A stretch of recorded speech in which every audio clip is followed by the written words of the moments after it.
Hello, world. Welcome back to another episode of After the Break. I am, of course, Jay Paul, here with a special guest. He is the founder of A Righteous Way, a community impact and engagement agency based in the DMV. He's an HBCU alumni with over 20 years' experience in community engagement and youth development.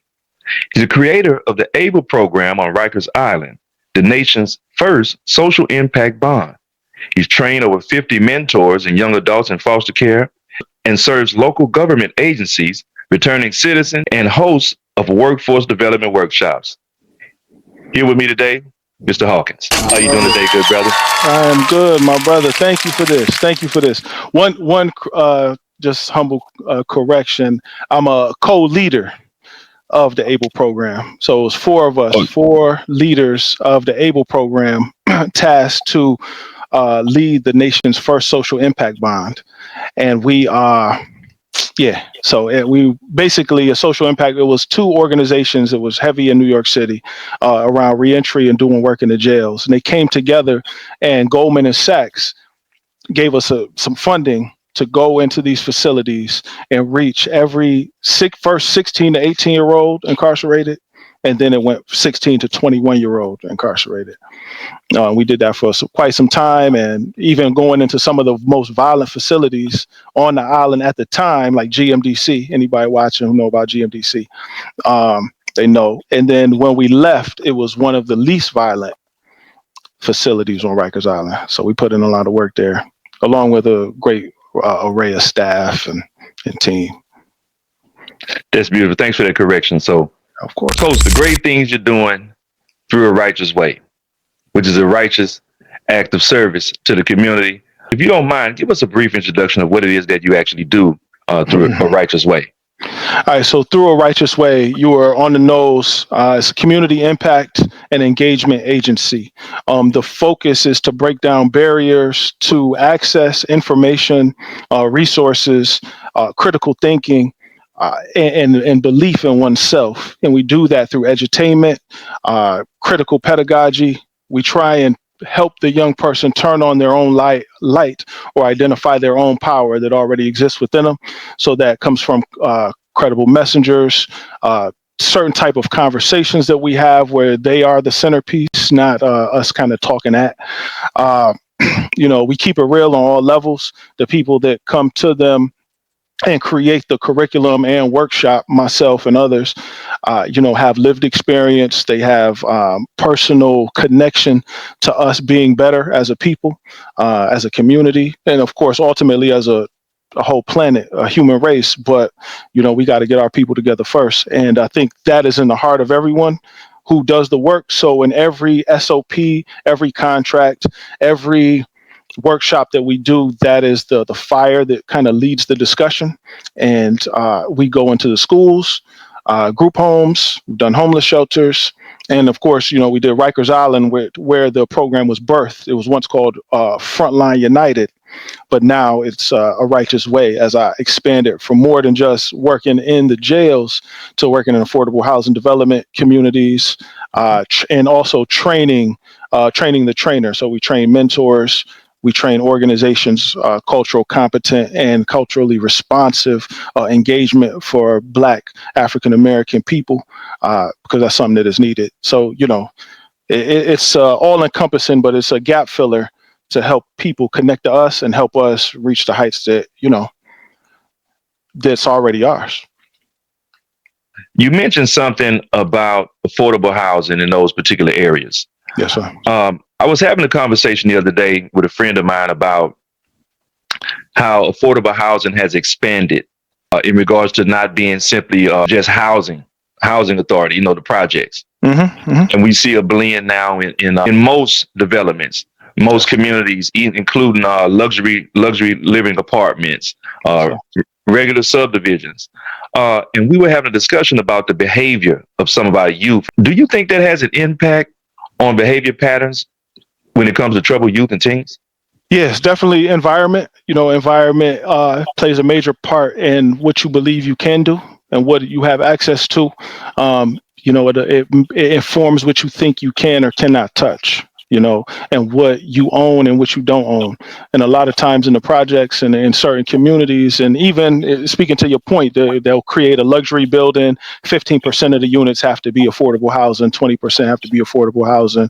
Um, what we're seeing nowadays is that number is coming down because there's the stigma has increased that much more Mm. around affordable housing and certain people, our people, particularly living in those spaces.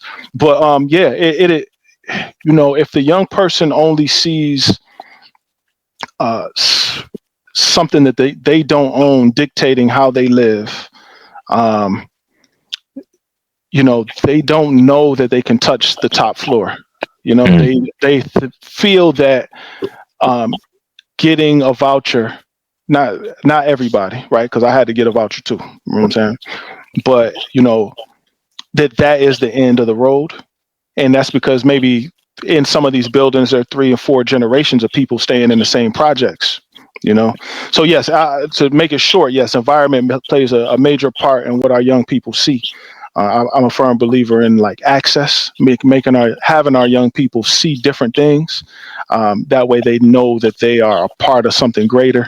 I know brothers who, I'm born and raised in Syracuse, right? Syracuse, New York, and there are brothers on the south side of Syracuse who haven't been on the east side of Syracuse in a year, but living in Harlem. Going to the east side is the same distance from going West Harlem to East Harlem, but it's people who haven't left their block, haven't left their neighborhood, and that very much informs what they see and what they believe they can do. That's one thing I'm grateful for are male figures in my life, like my uncles, my uncle Allen being the man who took me on vacation with him and my aunt every summer, giving Hmm. me exposure to the world, going to visit DC every summer throughout the 80s and 90s, man, just knowing that I can do more in life and see more and open my mind up to the possibilities of what can be and what's, like you said, what's in reach. How important are male figures in the community when it comes to leadership and just sowing those types of seeds in the minds of our youth? Oh man, it's everything. I think it's funny. I was just having this conversation. Um, leadership is one of those things where a person has to understand it to be Mm. one. They have to know that it's bigger. To be a leader is to be bigger than oneself, to go in a direction for a cause and a purpose that has nothing to do with your ego or your pockets or somebody cheering you on. It's really you're leading somebody so that someone can be better or that God can cheer you on, something to that effect. But what our fathers and our male role models show us what leadership looks like in certain spaces. But as you grow up as a man, it's great. Your father has to lay a great foundation, but you have to improve on the foundation because our fathers are men. And one of the beautiful things about our fathers that actually empowers us, I think, is that once you get past the dad as a superhero, you learn that dad or pops is a man. And he was Mm. a man before he had you. Um, you got to learn his man story. I think it's very important for us to learn our parents, particularly our father's man story, and in that it teaches you because our fathers probably wasn't always big pop or had it together or leading the household. They probably had their mix ups and whatnot. Maybe got a baby out the house and all of that. Um, but once you learn that story, now you saw him as a superhero, you know that you can be a flawed person and still be a leader. You could be a flawed person and still lead your household and be a hero to a child, and I think that piece is very critical to being a leader. Sometimes we lead from brokenness. Um, we lead from just a space that I need to be perfect too. Just all these false narratives about what it is to be a leader. But our fathers are our first teachers. And I think their imperfection can empower our leadership, if we use it right. Because there are some imperfect fathers that leave imperfect imprints on our children, and we go forward and we do things because daddy did it, talk the way daddy did, hit the way daddy did, Mhm. use the way daddy did. So yeah, it's a critical part. I didn't grow up with my father. I had male figures to call on, but I didn't have my own father. I also had men that would have been gap fillers for my father Mm. to play that role. Mhm. However, you actually want your own father. You want your own and not someone else's. I remember telling a couple of my friends, including, man, it's your daddy. That's not my daddy, man. I don't want to call him, just the Yeah. comfort to get certain things. So we go through life navigating, trying to figure it out on our own. Yeah. And so sometimes we do look at figures, like you said, who really aren't the best figures, but because of a certain level of comfort and relatability, we hold on to the wrong things, and they can become us, man. And I too became one of those men that I actually despise. Yeah. Yeah, Hmm. I became one of those men, a slick talking, but not real wisdom. I Yep. was around the wisdom. You can navigate through life that way and survive, but not last. And so Right. I'm glad you said that, man. How important is that level of manhood and maturity when it comes to being an actual father or a husband? Because we see a disconnect with children as well as the women and the mother of those children when it comes to respecting them as leaders. Maturity, manhood is an ongoing journey, right? So I think it's important for a person to know before parenthood, to know that they're on the journey. They need to at least be taking the steps. They can't not be on the road to being mature, to being a man or woman, preferably before having a child. Sometimes the child pushes us into maturity, which that kind of happened with me. My daughter changed my life. I thought I was, whatever, but the daughter kind of gave structure. So, yeah, once they know that they have to be on that road, then it'll open the door to having a stronger relationship with their child, being a better example. But if they go into a parenthood thinking that they're already grown, 21, 31, 40, whatever, you're not.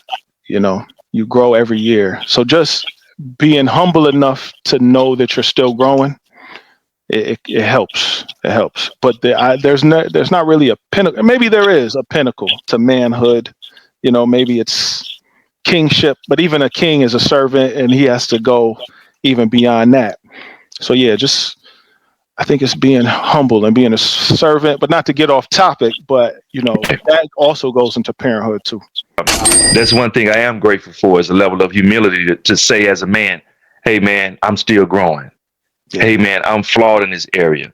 I'm grateful to have met brothers like yourself that allow me to see certain things within myself that I lacked as a man, because there is a certain type of man that I do desire to be. Hmm. And, although just because I have the desire doesn't mean I have the knowledge of how to do it, Yeah. and that's where the humility comes in, to put that pride aside, to say, hey, man, I need a little more. There's more I need to develop me as a man. I have some great tools, but Hmm. because I understand that God does have a purpose for me, there's more development needed in order for me to fulfill that.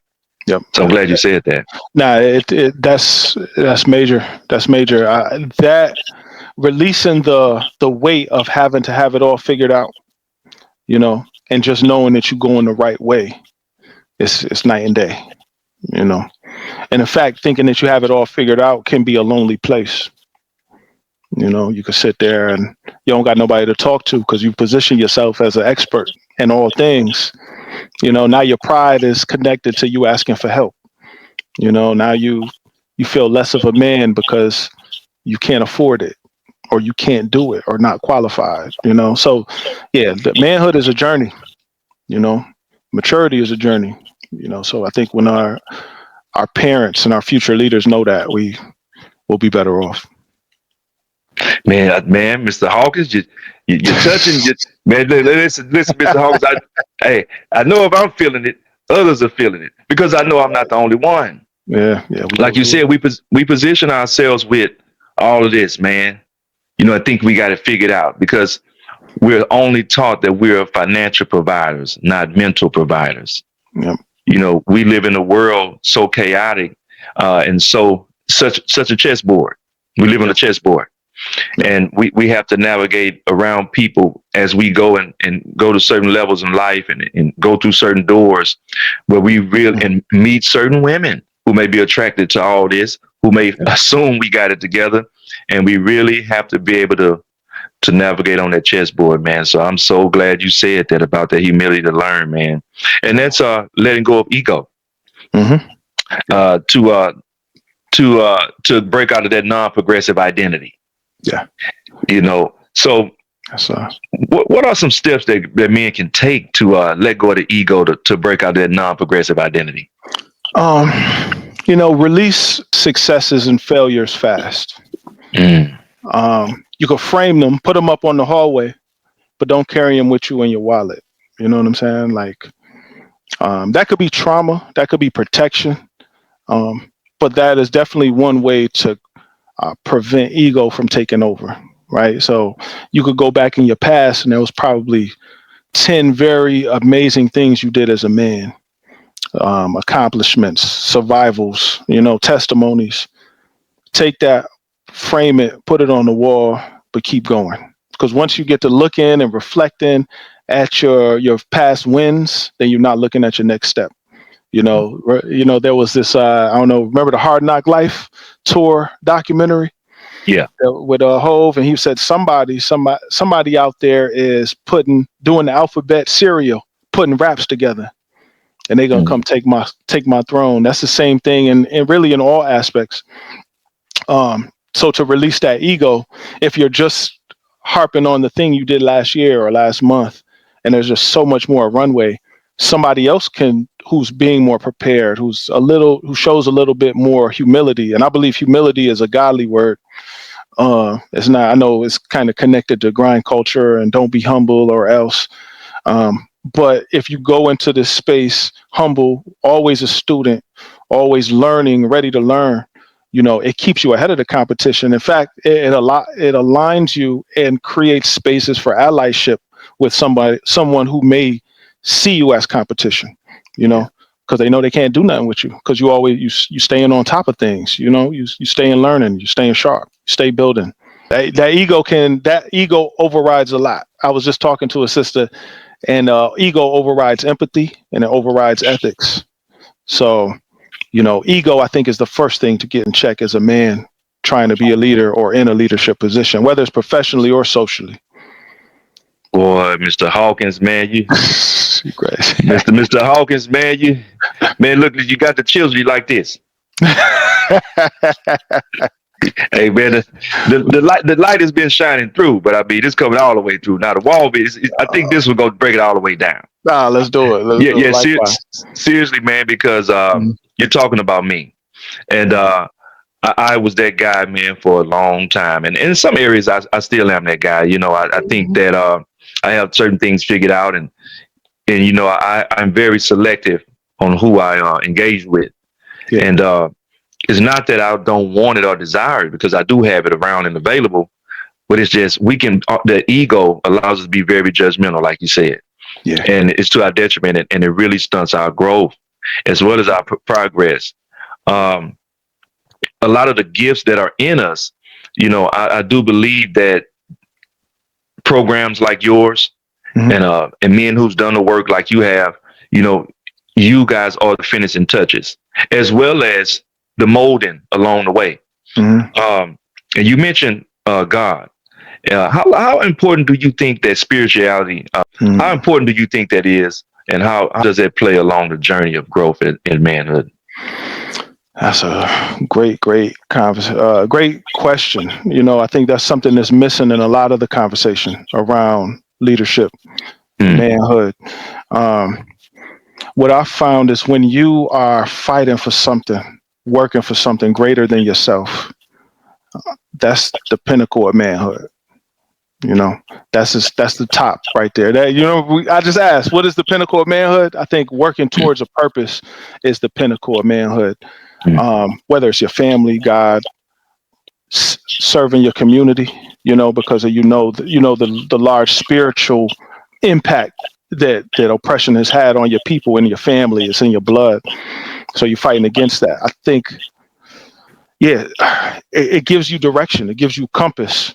It gives you a place where you can stop and review notes, compare notes with something. But if you're comparing Mm, notes with the world, then you're going to get worldly results. You're going to get something from the world as an option. But if you take this issue from the world and you compare it with the notes from God or spirituality or righteousness, love, what we could go into that too, but if we compare those notes to that, then it's mm, much easier to find a direction that people will respect you for standing on. mm, They're not respecting you for the bag. They're respecting you because you stand for something greater than whatever it is they thought was the right way. So yeah, I think spirituality is key for any man in leadership. Sometimes, again, when you box yourself in as a leader, you don't have people to talk to often either, except other leaders or your pride getting in the way. So you need somebody to talk to. You need some place to rebalance and take a breath. And without God, where do you take a breath? Where do you breathe? Who else do you ask the question of? So yeah, I think spirituality it has to be there in order for you to be a leader. We see it around the world too. I mean, people will do the most. They'll go to extremes for their God, mm, for whom they believe in, and they believe that they're doing something in a righteous way. No pun intended. You know what I'm saying? But they feel like they're doing it in a righteous way. There's nothing that can stop them. mm. You know. So yeah, in order to be a leader, to be unbreakable and fearless, you have to have a profound belief in God and the Most High. Yeah, that's where my fearlessness comes. I have enough testimony to know that God is with me.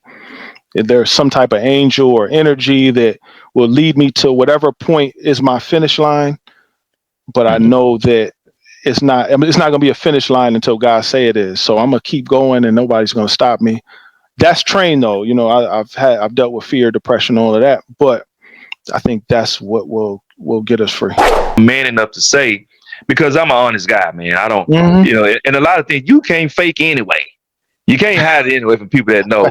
I have an uncle, man. I call him a sensei, right? Yes, sir. Doctor Michael Dials.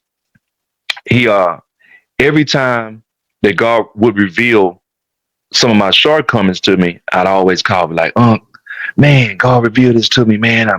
I think I got it figured out. And sudden side say, man, I realized this, I realized that. Hmm. And he'd hear me because he know me. And he'd say, nephew, keep going. That's good. You're almost there. And I'll call him months later with something else, Most High reveals something else to me about myself. And he'll hear me say, nephew, you're almost there. And so, man, last year, Mm.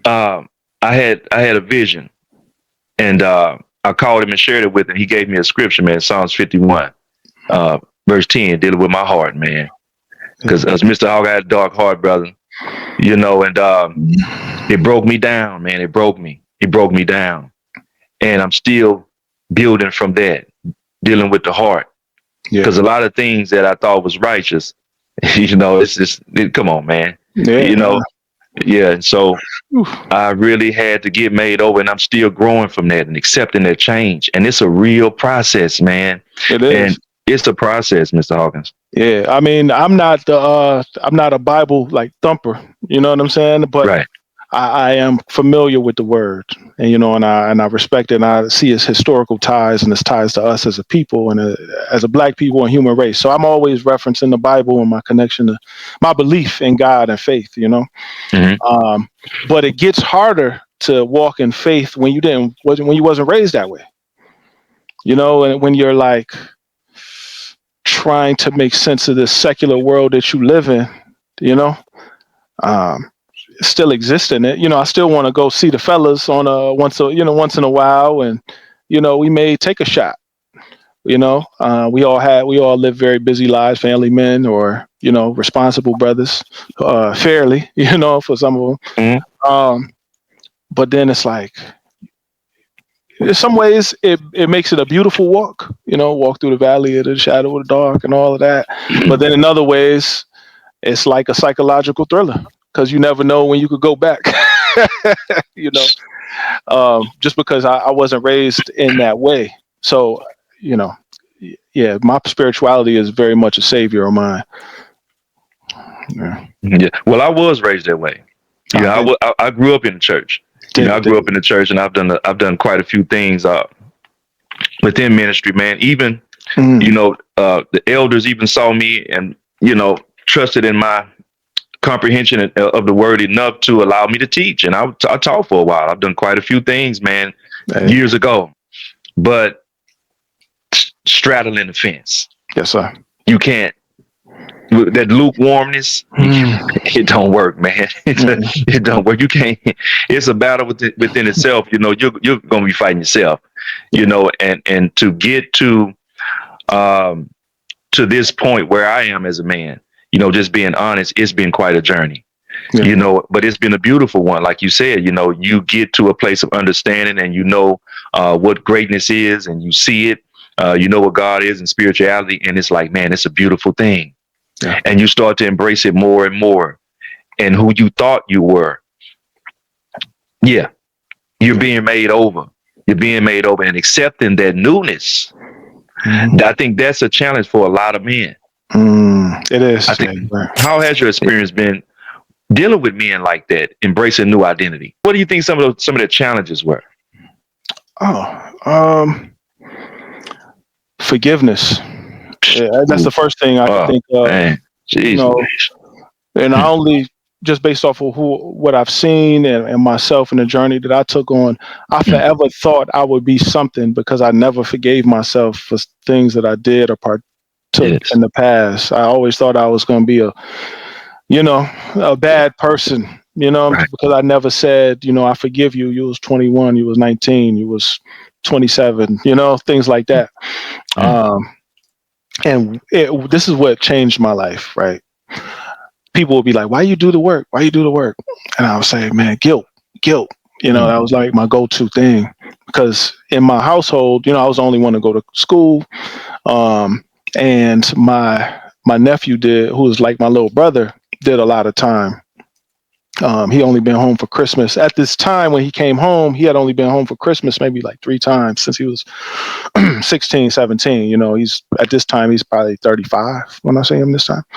So I see him and, it's a big deal. So I drive up to New York because he's Hmm. coming home and he comes through the door because he wants to see me. He's telling everybody he wants to see me and he comes through the door and we give each other a hug and I just start crying. And I'm like, I'm sorry, nephew. I'm sorry. You know what I'm saying? He's like, why are you crying, huh? I'm like, man, because I feel like this is my fault. Like, you know what I'm saying? We grew Yeah. up in the same house and I made, kind of made it out at the time, but you was been inside the whole time. And I gave him a hug and he was like, I made those decisions. That wasn't you. And I swear to God, like as soon as he said that, a weight had been lifted off of me that had been sitting on me for years, decades. You know what I'm saying? Um, Yeah, brother. So forgiveness, I had to learn. He gave me permission to forgive myself. Plus, there was other things throughout life. It's like, am I over this? Am I still that? But that was the first moment where I was like, oh, I can forgive myself. And once I did that, I was a lot lighter.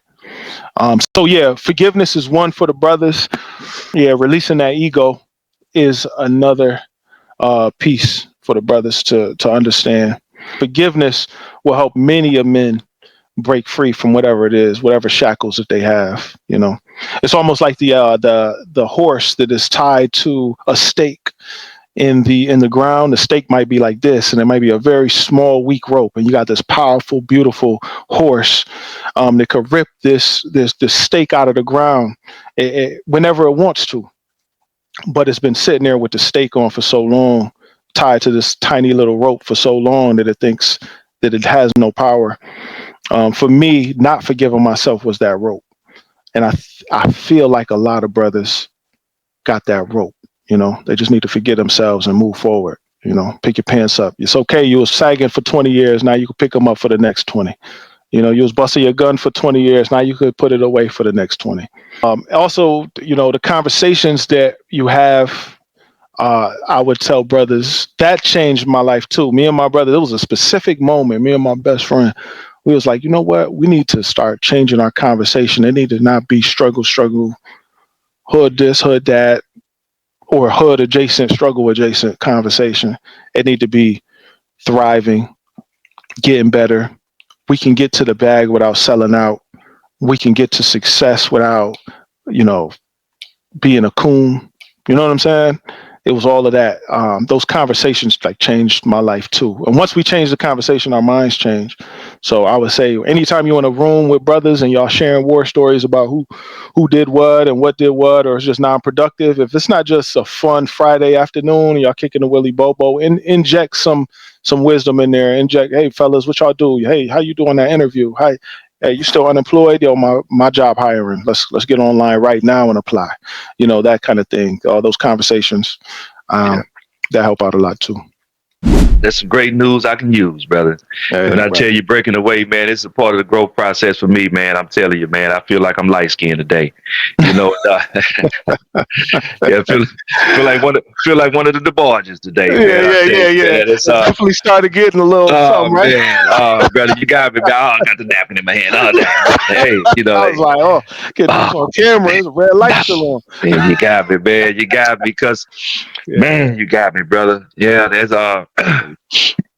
yeah, that's a hard thing to do, brother. Is forgive yourself, man. I can't front, Mr. Hawkins. Mhm. You know, man. I tell you, man. Man, that guilt, brother. I tell you, brother, Mr. Hawk, man. This has been powerful, brother. I appreciate it, man. Oh man, oh brother, man. Let's get, Likewise. man. As we conclude, man. God damn, hold on, man. Yeah.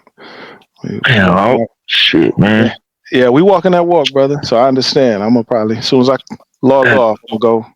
Man, I repented last year for the first time, man. And you know what's crazy? I saw everything I done, man. I cried for about 2 hours. Yeah. Strong. About 2 hours.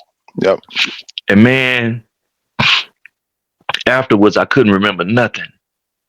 I couldn't remember nothing. I tried to think about some stuff. I couldn't remember nothing. And later on, you said surrounding yourself with old people. Mhm. It makes me think about the story of Nehemiah when he was on the wall, building the wall. Mhm. And his adversary sent for him, hey, meet us over here. Mhm. And he was like, no. You know, he recognized his enemies, first of all. Yeah. But he also had built and created a safe space for himself. But he also knew where not to go to be attacked. And you know, man, and that's where we are in life right now. Once we get there on this journey and growth, and having a Nehemiah experience, you know, that's where I am right now. I'm on the wall, you know, building a fortress around myself to protect the growth and the seeds that have been sown in me through brothers like yourself. I'm grateful to have met you on fan base, Likewise. and you're a very powerful brother, Mr. Hawkins, and I really hope that man we can continue this relationship to some capacity, man. And before we get out of here, if there's some literature or some direction that you can suggest to the brothers out there that's viewing and listening. Absolutely. I got these group of interns, and I give them 20 minutes of reading time before we get the day started. Because, you know, I feel like the reading and the first thing in the morning is like coffee for the brain. So these are some books. I'm going to try and make it quick because I got a book. Oh, yeah. Yeah. 7 Habits of Highly Effective People. Get a little There angle. it is. Bam. Yeah. There. Okay. Well, anyways, y'all. I read the 8th Habit. That changed my life professionally. Culturally responsive teaching in the brain. Always got to have you a little art of war. This one is the art of war, but it talks about the art of war, and the examples they use is connected with the Gulf War. So they say how, you know, Asada. Got that on the kitchen counter. Yeah, you damn near gotta have this. Pedagogy of the oppressed. If you do this work, this is damn near like the Bible of the work that we do. And this dude, he's from Brazil. He gets it in, but it's very dense. You probably got to read paragraphs 2-3 times to understand it, but it's worth it. Of course, Soul of the Black Folk. This is number one for my brothers. Go ahead and just get that. You probably get 10 copies, $3 a piece off of Amazon, and just spread it around the neighborhood. Got a couple of those. Yep. Napoleon Hill. Mm-hmm. Got 2 Malcolm Gladwell books. This one is David and Goliath. Now, I've listened to some of the audiobook for this, but I did read this one, and this is The Tipping Point. Boom. Yeah, The Tipping Point. Malcolm Gladwell, great storyteller, Black author. But I would just say to the brothers, read as much as you can. The Way of the Superior Man is a good one too. Read as much. Audiobooks, if you ain't got the time, it's okay to do an audiobook. Don't punish yourself. If you're in the crib, just pull out a notepad and let the audiobook play. You catch a line, just go on and write it down, and then you can review it later. And in terms of words, this one quote changed, it got me through everything. Sometimes I forget. A lot of times I remember though. And it's that Martin Luther King quote. It's darkness cannot overcome darkness. Only light can do that. Hate cannot overcome hate. Only love can do that. I've seen it work in the street, in the workplace, in the jail, in the classroom, everywhere. If you just, love is not just turning the other cheek, but it's also a weapon, it's a shield, and it could be wielded. So I would just say, my brothers, try and tap into that love muscle, the love. And I think that'll be the weapon you need to get through a lot of this madness. My brother. Absolutely. I appreciate that. And let me say something. You're a powerful brother too. Because remember, I'm fairly new on the app too,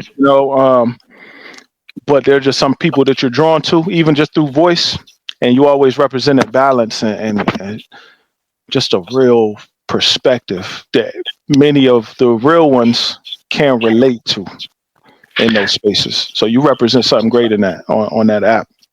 So I appreciate that, Mr. Hawkins. I really appreciate that. And the thing is, I really want to suggest to the brothers out there is apply it. Yes. And don't be too prideful to live it, because there is change in that. There is a greater balance in applying it, because application is everything, and Mr. Hawkins, I really appreciate your time, man. Man, I appreciate this one. Thank you so much for making time for me today. Before we get out of here, man, can you tell the people how to reach you, any event they want to book you for, any speaking engagements, or just tap in to support your program?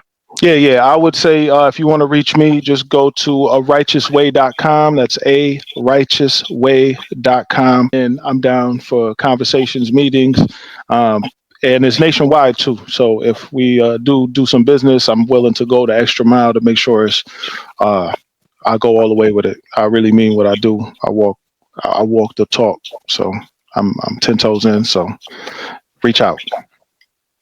Absolutely. Thank you so much, Mr. Hawkins. Thank you, Mr. Hawkins. Until next time, good brother. Until Respect next time. and salute. One love. We gone.